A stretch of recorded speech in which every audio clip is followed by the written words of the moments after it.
Hey guys, Icy here. As you saw in the title, this is not a healer video, this is a shielder video. Because if I'm honest, the Arcanist is a terrible healer for PvP, which is fine because it makes up for it with so much more team utility. And before we jump into the build, big shout out to GrimPreacher over in the Legend Syndicate Discord. I was hating on the Arcanist to try and make it a healer, then Shouty told me to ask him about his setup, and Grim was kind enough to share his 2-bar build, and then we modified it for a 1-bar setup because you guys already know your boy can't be bothered with bar swapping. Now, I'm not going to do a 2-bar version, but I will include a link in the description below for the unofficial build editor if you guys want to see GrimPreacher's 2-bar loadout. And as always, check the timestamps below if you want to skip around. And with that, let's jump into the build.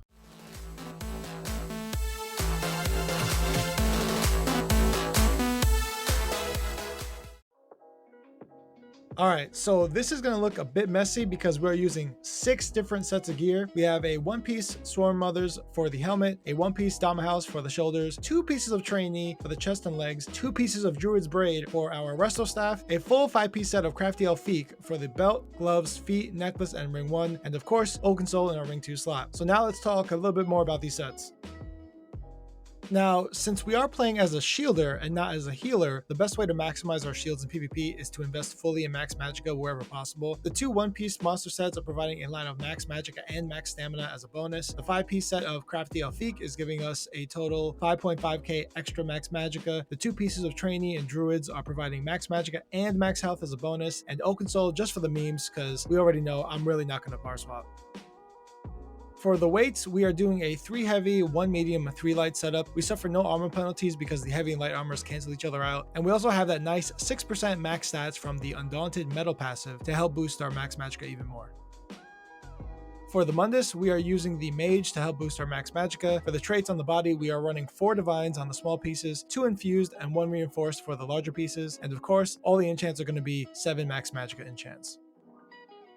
For the jewelry, we are using 3 arcane traits for the max magicka, coupled with 3 magicka recovery enchants. And for the weapon, we are using a defending Resto Staff with absorbed magicka. You can probably use any enchant you want here, and since we're not really doing any actual healing, there's no reason to invest in the normal power trait. So the more we can make ourselves a bit tankier, the better.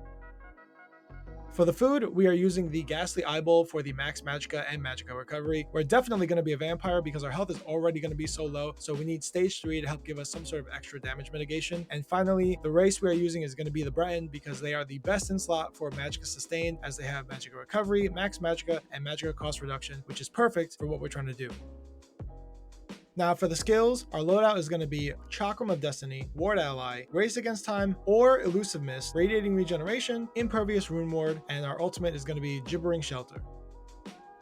Alright, starting with Chakram of Destiny, it's definitely one of the coolest looking skills in the game right now. It will throw these green frisbees out to yourself and 3 of your allies and place a shield on them. And since it is a projectile, they won't get the shield immediately, only when they are hit with it. And while it does not go through walls, it will chase your ally down if you cast it on them before they line of sight you. If you recast the shield on the target, the second one will increase the existing shield by 30%. So I find myself spamming this a lot in BGs and open world across all the groups. Now, it does create Crux, so this will help with our magicka and stamina sustain coming from our Hideous Clarity passive. And the radius is 28 meters, and I like to think it's similar to how the Templar's Honor the Dead cone works, in that it's really just a wide angle that covers 28 meters. Ward Ally is our second shield we are spamming on this build. It places a shield on yourself and also an ally within 28 meters. The great part about this is they only need to be in a 28 meter range anywhere around you, which means yes, it will go through walls. The shield strength scales the lower the health of the target. I found it very useful when you see your ally get low to just spam this until they figure their situation out instead of cycling through your shields and abilities. And finally, the Intricate Rune Forms passive from the Arcanist does reduce the cost of Ward Ally and also boost the strength of the shield.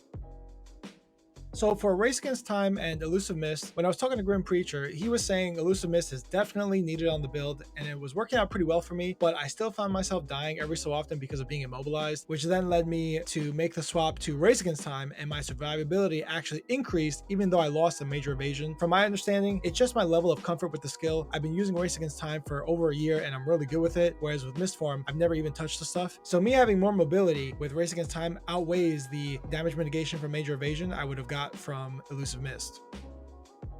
Now for Radiating Regeneration, the fact that you only need 1 heal is just a meme on this build. Since the shields are so massive and always on, you just need to act as passive health recovery whenever you wind up taking actual damage. For Impervious Rune Ward, it is a very strong shield for yourself that scales off of max health, which is fine because on activation, the shield itself covers the majority of our health bar for 1 second and roughly half that for the remaining 5 seconds. It's really nice if you're good at anticipating burst or ult dumps from your enemies. It also acts as our Crux consumer ability, so we can constantly play off our Crux generation from the Chakra of Destiny. And as we consume Crux, we also generate ultimate from our Implacable Outcome passive.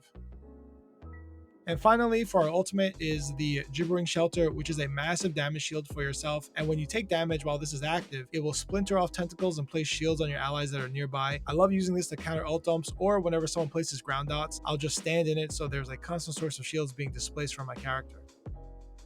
Now for champion points, this will work in no CPBGs and technically also in no proc campaigns since it's all just max stats. But for the warfare tree, we are running Resilience since we have no pieces of impen, Arcane Supremacy to boost our max magicka, Cleansing Revival just in case, and From the Brink for another emergency shield. In the fitness tree, we are using Celerity because I like to be fast, Shield Master to lower the cost of our shields, Bastion to boost the strength of our shields, and Ward Master for an extra 10% damage mitigation while blocking when a damage shield is active on me.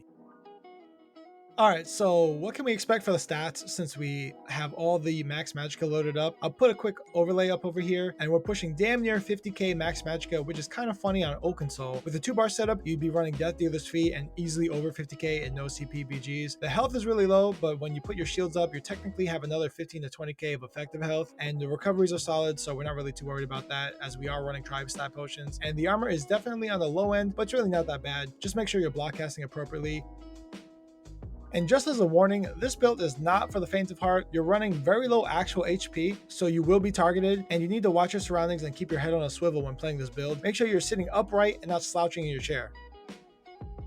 And one final point, because this is a shielder and not a healer, it's hard to quantify if the shields are actually working. So 2 things I do is actually run the LUI extended add-on, as it helps me see when the shields are active on my allies. And also at the end of BGs, you should notice that nobody is really doing any damage at all because all of the damage is being absorbed by your shields. And I think there's another way through the ESO logs, which uploads the data to a website and you can see it there. I don't have any experience doing that, but if you talk to people who do trials, they can probably help you out and show you where to look.